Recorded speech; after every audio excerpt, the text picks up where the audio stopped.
चलिए आज हम पढ़ेंगे जो लेसन नंबर 6 है अवकलज का अनुप्रयोग, जो चैप्टर हम पढ़ रहे थे। इसके अब तक हम लोग 5 चैप्टर पढ़ लिया, ठीक है। अब उसके बाद 6वां चैप्टर है अवकलज का प्रयोग। अवकलन का भी प्रयोग कर सकते हो, अवकलज कहते हैं, ठीक है, या अवकलन कहते हैं, दोनों बात एक ही होता है। तो इनका प्रयोग, तो मान लो हम इसके पहले अवकलन करना सीखा कि किस तरीक़ा से अवकलन करेंगे, ठीक है। लेकिन अब कह रहा है कि कहाँ कहाँ इसका प्रयोग करेंगे, किस क्षेत्र में इसका यूज कर सकते हैं, ठीक है। तो इसके पहले मान लो यक्स, लॉग यक्स या साइन यक्स ये सब दे रहा था तो उसका अवकलन किया जा रहा था। लेकिन अब कह रहा है कि किस एरिया में इनका यूज कर सकते हो। जैसे कि कोई मकान बना रहे हो, तो मकान बना रहे हो तो उसकी लंबाई चौड़ाई क्या है, ऊंचाई कितनी होनी चाहिए, कितने बिल्डिंग तक ये बनाए जाएंगे, ठीक है। तो उनमें क्या हम इसका प्रयोग कर सकते हैं, ये पता करना है। कोई गुब्बारा है, आप उसमें हवा भरते जा रहे हो तो फूलता जा रहा है, उसके आयतन में वृद्धि हो रही है, ठीक है। तो गुब्बारे के फूलने या न फूलने का संबंध हमारे अवकलन से है, ये जानना है, ठीक है। या किसी दीवार की पेंटिंग कर रहे हो, किसी भी सतह का पेंटिंग कर रहे हो तो उसके सतह का पेंटिंग करने से यानी क्षेत्रफल से हमारे अवकलन से संबंध है, ये जानना है, ठीक है। समय के साथ साथ जैसे हम दूरी कवर करते हैं, चलते हैं, तो जो दूरी तय करते हैं तो तय करने में हमको कुछ ना कुछ समय लगता है, ठीक है। यानी समय के सापेक्ष हम दूरी को तय करते हैं। अगर कोई गाड़ी दौड़ रही है तो उसका वेलोसिटी क्या है, वेग क्या है, तो वो भी उसके समय पर डिपेंड करता है, ठीक है। तो इस तरीका का जो प्रश्न पूछे जाएंगे तो अवकलनीय होगा कि नहीं होगा, अवकलन से संबंधित होगा कि नहीं होगा, ये हमको जानना होगा, ठीक है। जैसे आप देखिए यहाँ पर प्रश्नावली के ही प्रश्न हमने ले लिया है। प्रश्नावली 6.1 के प्रश्न पहला कह रहा है कि वृत्त के क्षेत्रफल में परिवर्तन की दर इसकी त्रिज्या r के सापेक्ष ज्ञात कीजिए। जैसे मान लो हमारे पास एक वृत्त है ऐसे, ठीक है, तो इसमें परिवर्तन होगा। कब इसमें परिवर्तन होगा, तो मान लो ये त्रिज्या है, अगर ये त्रिज्या r है, r के मान 2, 3, 4, 5 मतलब अलग अलग हो सकता है, ठीक है। अगर इसकी त्रिज्या को हम बड़ा कर दें तो इस वृत्त की जो नया वृत्त बनेगा कुछ इस टाइप का बन जाएगा, बड़ा हो गया, यानी पुराने वाले वृत्त की अपेक्षा नए वृत्त में परिवर्तन हो गया। अगर इसकी त्रिज्या थोड़ा सा और बड़ा कर दें तो एक नया वृत्त बन गया, इसकी त्रिज्या और बड़ा कर दे तब, यानी जैसे जैसे इसकी त्रिज्या को हम परिवर्तित करते जा रहे हैं इसके वृत्त के क्षेत्रफल में, मतलब अगर बड़ा वृत्त बन गया तो उसका एरिया निकालोगे तो अलग होगा, ठीक है। इसका ये मतलब हो गया कि जैसे जैसे आप त्रिज्या को परिवर्तित करते जा रहे हो उसके क्षेत्रफल में परिवर्तन होता जा रहा है। यानी जैसे बड़ा बनेगा चाहे छोटा बनेगा तो उसका क्षेत्रफल अलग अलग हो जाएगा, ठीक है। तो वही बात कर रहा था कि वृत्त के क्षेत्रफल के परिवर्तन की दर त्रिज्या के सापेक्ष ज्ञात करो। अगर त्रिज्या को हम कम या बेसी करते हैं तो क्या उसके जो क्षेत्रफल है उसमें परिवर्तन होता है, अगर होता है तो किस तरीक़ा से होता है। अगर मान लो उसकी त्रिज्या 3 सेंटीमीटर है तो उसका क्षेत्रफल क्या होगा, अगर उसकी त्रिज्या 4 सेंटीमीटर है तो उसका क्षेत्रफल क्या होगा, ये पता करने को कह रहा है, ठीक है। आ जाओ और इसको सॉल्व करते हैं। अगर सपोज करो कह रहा है कि वृत्त का क्षेत्रफल, आप जानते हो वृत्त का क्षेत्रफल क्या होता है भाई, पाई r स्क्वायर। वृत्त का क्षेत्रफल होता है पाई r स्क्वायर, यानी a इक्वल टू लिख सकते हो पाई r स्क्वायर, ठीक है। तो अब प्रश्न में कहा गया कि r के सापेक्ष, यानी r के सापेक्ष इसका अवकलन करना है, तो लिखते हैं a का अवकलन r के सापेक्ष, ठीक है, r के सापेक्ष। यहाँ लिखेंगे dA बट्टे dr, इसका ये मतलब हो गया dA बट्टे dr, तो d बाई डी आर और a के जगह पर हमको लिखना है पाई r स्क्वायर, पाई r स्क्वायर। तो चलो भाई, तो पाई कॉमन हो गया और d by D R square यहाँ बचा, तो dA बाई डी आर का मान क्या मिल गया हमको, देखो पाई r स्क्वायर का अवकलन 2r, आगे हो जाएगा। तो इस तरीक़ा से dA बाई डी आर का मान हमको मिल गया 2 पाई r, उसका क्षेत्रफल में कितना परिवर्तन हो गया 2 पाई r का। अब देखो इसका नंबर दिया है ना, फर्स्ट कंडीशन में दिया r बराबर 3 cm है तो एरिया कितना होगा, तो देखो डी ए बट्टे डी आर ऐसे लिखना, और यहाँ लिखना आर बराबर 3, यानी इसमें का जो मान है हमारा, उसमें हम आर की वैल्यू 3 पुट करेंगे। तो D A by D R का मान है 2 पाई आर, तो 2 पाई आर की जगह पर हमको लिखना है 3, इसका मान क्या मिल गया, 3 दूनी 6 पाई। क्षेत्रफल है ना, इसलिए सेंटीमीटर स्क्वायर। ठीक है, ऐसे लिखेंगे। ठीक है, अब देखो अगर दूसरा में कहा है कि आर की वैल्यू अगर 4 हो, ठीक है, तो बताओ डी ए बट्टे डी आर के मान क्या हो गया। तो यहाँ पर आर की वैल्यू अब हम 4 रखेंगे, किस में रखेंगे, इसी में रखेंगे। ठीक है, तो 2 पाई गुणे 4, तो 4 दूनी 8 पाई सेंटीमीटर स्क्वायर।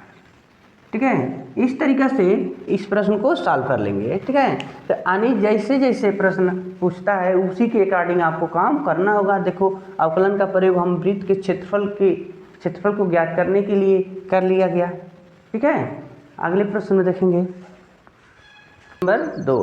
प्रश्न नंबर 2 में कह रहा है कि एक घन है जिसका आयतन हर सेकेंड 8 सेंटीमीटर क्यूब बढ़ जाता है।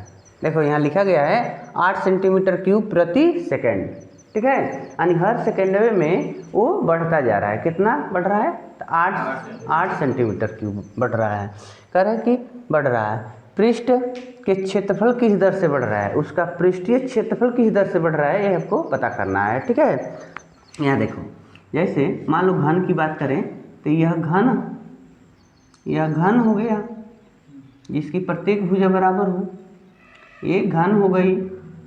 ठीक है, तो इस घन को बनाने में इधर सामने वाला फलक ले लें यह, तो अगर एक घन बढ़ रहा है तो ये सतह भी तो बढ़ा होगा, ऐसे कुछ बढ़ गया होगा ना, तभी ना नया नया बन रहा है, बड़ा होता जा रहा है। तो कह रहा है कि सरफेस जो है, ये पृष्ठ जो है किस दर से बढ़ रहा है, ये हमको पता करना है। ठीक है, जबकि इसकी भुजाएं 12 cm दी गई हैं, प्रत्येक भुजा 12 cm, कोर लिखा है यहाँ लिखा हुआ है, जबकि इसका किनारे की लंबाई 12 cm है। ठीक है, तो देखो आप क्या करेंगे, पहले लिखिए माना जो घन है हमारा उसका भुजा यक्स मान सकते हैं, ये मान सकते हैं, हाँ फिक्स कर सकते हैं ना। तो घन की भुजा इक्वल टू यक्स सेंटीमीटर। हाँ, और देखो घन का आयतन क्या होगा बाबू, आयतन भुजा का क्यू लिखते हैं। तो आयतन को v से डिनोट किया जाता है, तो v बराबर, आप भुजा यक्स लिए हैं तो लिखेंगे यक्स का क्यूब। ठीक है, तो अब देखो एक यहाँ पर बट्टे में यस न लिखा है, तो ये साबित कर रहा है अगर हम इसका अवकलन करें तो समय के सापेक्ष करेंगे, समय के अनुसार बढ़ रहा है। जैसे समय बढ़ रहा है वैसे उससे उसका आयतन बड़ा हो रहा है। ठीक है, तो अगर यहाँ लिखते हैं v का अवकलन t के सापेक्ष। ठीक है, अब हम इसी को देखकर जान गए हैं कि हमको t के सापेक्ष अवकलन करना है, टाइम के सापेक्ष करना है। ठीक है, तो देखो dv बट्टे dt, इधर d by D T I x का क्यूब, तो एक्स क्यूब का अवकलन 3x स्क्वायर, एक बार dx बट्टे dt भी लिखोगे। यक्स के सापेक्ष हम किए होते तब खाली 3x स्क्वायर लिख कर छोड़ दिया गया होता, लेकिन समय के सापेक्ष न कर रहे हैं तो ये उसका अवकलन करने के बाद फिर से जो यक्स है चाहे वाई मतलब जो कुछ रहता है उसको पुनः लिख लिया जाता है डी बाई डी एक्स के रूप में। ठीक है, अब देखो इसका मान तो दिया था ना 8, आयतन में दिया है ना कि इधर से बढ़ रहा है, तो इनके जगह पर 8 लिखेंगे, मतलब यह 3x स्क्वायर dx बट्टे dt का मान दिया है 8, इसका मान दिया है मतलब आयतन ही दिया था। वो तो हमने एक बार अवकलन करके देखा कि भाई अवकलन करेंगे तो किस तरीक़े से चलने वाले हैं। अब बताओ खाली हमको डी बाई डी एक्स का मान बताना है, क्योंकि जब हम पृष्ठीय क्षेत्रफल निकालेंगे तो में है डी बाई डी टी आएगा, तो 8 बट्टे में यह इसके नीचे आ जाएंगे। ठीक है, इसको बचा कर रखो, जब ज़रूरत पड़ेगा तब इनका यूज करेंगे। ठीक है, हमसे क्या पूछा गया है कि पृष्ठीय क्षेत्रफल किस दर से बढ़ रहा है। जो आयतन है हमारा उसका पृष्ठीय यानी उसके सतह, अगर पेनी की बात करें तो पेनी का कितना चौड़ा हो गया, चाहे बगल का कितना चौड़ा हो गया, चाहे उसका छत तक कितना चौड़ा हो गया। ठीक है, मान लो अगर हमारा ये मकान जो है जिस रूम में हम पढ़ रहे हैं तो ये घनाकार है, ये है। तो अगर ये देखा जाए जैसे कि जय वैष्णो माँ जो मूवी थी तो उसमें सिद्धार्थ पंडित बुलाता है सबको खाने के लिए, तो ज़मीन कम पड़ जाती है तो बढ़ने लगता है ज़मीन, मकानिए बढ़ने लगता है। तो बताओ उसका नीचे का एरिया बढ़ता है ना, हाँ, तो हो सकता है उसकी दीवार की ऊंचाई बढ़ रही होगी, छत भी बढ़ रहा, तो हर सेकंड में बढ़ रहा है। जैसे जैसे लोग आ रहे थे वैसे वैसे वो बड़ा होता जा रहा था। तो वही बात है, किस दर से, तो दर तो हमको पता है कि 8 सेंटीमीटर क्यूब प्रति सेकेंड की दर से बढ़ रहा है। तो उसके जो फर्श है किस दर से बढ़ा ये पता करना है। चाहे दीवार है तो किस दर से बढ़ा, छत उसका किस दर से बढ़ा। ठीक है, तो देखो घन का पृष्ठीय क्षेत्रफल क्या होता है, घन का पृष्ठीय क्षेत्रफल, बहुत अच्छा, 6 और एक्स क्यू एक्स स्क्वायर लिख देंगे, भुजा स्क्वायर। ठीक है, तो इसको पृष्ठ को लिखते हैं यस सरफेस, ठीक है, और 6x स्क्वायर। अब यस का अवकलन हम टी के सापेक्ष करेंगे। ठीक है, लिखेंगे यस का अवकलन टी के सापेक्ष। ठीक है, तो देखो ds बाई डी टी, तो यहाँ पर d बाई डी टी और 6x स्क्वायर, तो ds बट्टे डी टी 6 कामन होगा, हाँ, x स्क्वायर का अवकलन 2x, हाँ होगा ना, x स्क्वायर का 2x, लेकिन एक बार लिखेंगे ds बट्टे डी टी। ठीक है, क्योंकि टी के सापेक्ष अवकलन किया जा रहा है। तो यहाँ देखो ds बट्टे डी टी 6 दूनी 12x और ds बट्टे डी टी। अब मान रखना है बाबू, ds बट्टे डी टी में देखो 12 गुणे x का मान क्या दिया है, x का मान 12 cm दिया है। देखो यहाँ लिखा है ना, किनारे की लंबाई 12 cm है, तो x की जगह पर 12 और गुणे इनकी जगह पर हम क्या लिखेंगे, तो देखो यहाँ निकाले हैं ना अभी को dx बाई डी टी का मान 8 बट्टे 3x स्क्वायर, तो यहाँ लिखेंगे, अच्छा ले अभी, अच्छा ले चलो 8 बट्टे 3 एक्स स्क्वायर ना है, तो यहाँ भी x का मान रख ले, तो x का मान क्या है 12, हाँ, तो 2 बार 12 गुणे 12 लिख लेते हैं, एक्स स्क्वायर ना लिखना था, पहले ही मान रख देना, तो इससे कटेगा तब वो तो कट जाएगा 12 से 12। ठीक है, तो क्या मान हमको आ गया बाबू, ds बाई डी टी का मान मिल गया, देखो 2 बार 12 है जी, तो चलो इस 12 से भी यही 12 कट गया। ठीक है, तब तो यही बच गया, जो वही आंसर हो गया 8 बट्टे में 3 सेंटीमीटर स्क्वायर प्रति सेकेंड। यहाँ सेंटीमीटर स्क्वायर प्रति सेकेंड क्यों लिखे हैं, देखो इसमें आयतन में वृद्धि हो रहा था, तो आयतन लंबाई चौड़ाई ऊंचाई होता है, उसमें 3 गो होता है, लेकिन सरफेस का जब एरिया निकालते हैं तो उसमें 2 ही भुजा होती है, लंबाई गुणे चौड़ाई होती है, तो इसलिए इसका मात्रक सेंटीमीटर स्क्वायर लिखे। ठीक है, तो इस दर से उसका पृष्ठीय क्षेत्रफल बढ़ रहा है, ये आपका सलूशन हो जाएगा। ठीक है, आशा करते हैं कि ये प्रश्न आपको समझ में आया होगा। आपको वीडियो अच्छा लग रहा हो तो लाइक ज़रूर करिए, अपने मित्रों से शेयर करिए, चैनल पर नए होंगे तो सब्सक्राइब करिए। आपको लाइक करने में कुछ धन संपत्ति का आकलन नहीं करना होगा, केवल एक उंगली का कमांड है। ठीक है, देखो बाबू, अब देखो प्रश्न नंबर 3 कह रहा है इसमें कि एक वृत्त की त्रिज्या समान रूप से 3 सेंटीमीटर प्रति सेकेंड की दर से बढ़ रही है। अब पहले क्वेश्चन टाइप हो गया, यहाँ पर कह रहा है कि एक वृत्त है, ठीक है, तो हर सेकेंड में ना, मान लो पहले यहाँ पर है इतना दूरी है त्रिज्या इसका, ठीक है, अब इसका अब 3 सेंटीमीटर बढ़ गया, इतना बढ़ गया है 3 सेंटीमीटर, तो नया वृत्त बन गया। अब इतना था, फिर से अब इतना 3 बढ़ गया अगले सेकंड में, तो ऐसा वृत्त बन गया। फिर से अब देखो फिर से 3 बढ़ गया, मतलब यहाँ से नापा जा रहा है 3 कितना बढ़ रहा है, तो जितना वृत्त है उसके बाहर चले जाओ 3 सेंटीमीटर लेके, तो नया वृत्त बन गया। ऐसे वृत्त बनता जा रहा है ना, तो अलग अलग वृत्त का अलग अलग ना क्षेत्रफल होगा, बड़ा का बड़ा होगा, बड़ा का बड़ा होता जाएगा। तो यह कह रहा है कि 3 सेंटीमीटर प्रति सेकंड की दर से बढ़ रहा है। कौन बढ़ रहा है? त्रिज्या बढ़ रही है। ठीक है, तो ज्ञात कीजिए कि वृत्त का क्षेत्रफल किस दर से बढ़ रहा है।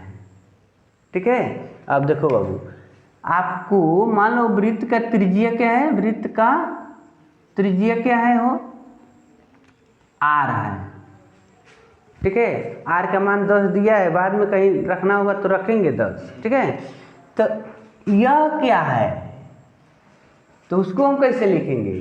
तो यहाँ देख लो, सेंटीमीटर और नीचे क्या है, सेकेंड, यानी टी के सापेक्ष हम किसका अवकलन करने वाले हैं? आर का। अरे यार यहाँ पहले पढ़ो, वृत्त की त्रिज्या, त्रिज्या समान रूप से न बढ़ रही है, तो आर बढ़ रहा है टाइम के सापेक्ष। हाँ, तो हम यहाँ लिखेंगे डी आर बट्टे डी टी। इसका मान कितना है? 3। ठीक है, 3 सेंटीमीटर प्रति सेकेंड। इसके पहले वाले सवाल में दिया था 8 सेंटीमीटर क्यूब प्रति सेकेंड, तो आयतन था, तो आयतन जो होता है एक्स क्यू लिखा गया था, तो एक खातिर उसका एक बार अवकलन करना पड़ा। ये केवल आर है, तो इसमें क्या अवकलन करेगी? तो D R by D T लिख दिए। ठीक है, अब आओ वृत्त का क्षेत्रफल। वृत्त का क्षेत्रफल होता है पाई आर स्क्वायर, तो ए की वैल्यू हो गया पाई आर स्क्वायर। अब इसका अवकलन करो ए का, तो लिखेंगे डी ए बट्टे में डी टी, तो d by D t pi r square, यही ना होगा। अब आओ अवकलन करो। अब तो देखो पाई कांस्टेंट नंबर है तो कॉमन रहेगा, लेकिन आर स्क्वायर का अवकलन 2r, आर स्क्वायर का क्या लिखेंगे? 2r, और एक बार लिखे पड़ी आपको डी आर बट्टे डी टी। ठीक है, तो D A by D T का मान बाबू हमको मिल गया 2 pi R D R by D T. अवकलन हम कर लिए। ठीक है, अब मान पुट करना होगा ना, D A by D T R बराबर क्या लिखना होगा? 10। तो देखो 2 पाई आर, 2 पाई आर के जगह पर क्या लिखना है? 10, और गुणे इनके जगह पर क्या लिखना है? 3। ठीक है, क्या समझ रहे हो? इनका मान 3 है, तो इनके जगह पर हमने लिख दिया 3। गुणा करके रख दो, आंसर आ गया आपका। 2 दहिया 20, आप 20 तिहाई 60 पाई। ठीक है, ये क्या है? क्षेत्रफल में न वृद्धि हो रही है, तो क्षेत्रफल का मात्रक लिखोगे ना, सेंटीमीटर स्क्वायर प्रति सेकेंड। क्षेत्रफल का जो यूनिट होता है स्क्वायर ना होता है, तो स्क्वायर सेकेंड टाइम के सापेक्ष बढ़ रहा था, इसलिए ऐसे लिख दिया गया। ठीक है, ये आपका सॉल्यूशन हो गया। इसी तरीक़े से प्रश्न सॉल्व किए जाएंगे। अगला प्रश्न में देखेंगे। प्रश्न में जैसे दिया था उसी के तरह है। कह रहा है कि एक परिवर्तनशील घन का किनारा, अब घन की बात किया है तो घन जिसकी प्रत्येक भुजा बराबर होगी, ठीक है, ऐसे बनेगा घन। तो यह किनारा जो है, किनारा 10 दिया हुआ है, यानी प्रत्येक भुजा इसका 10 सेंटीमीटर लंबा है, लेकिन कह रहा है कि हर सेकेंड में 3 सेंटीमीटर बढ़ रहा है, धीरे धीरे बड़ा हो रहा है। तो कह रहा है कि इसका आयतन किस दर से बढ़ेगा।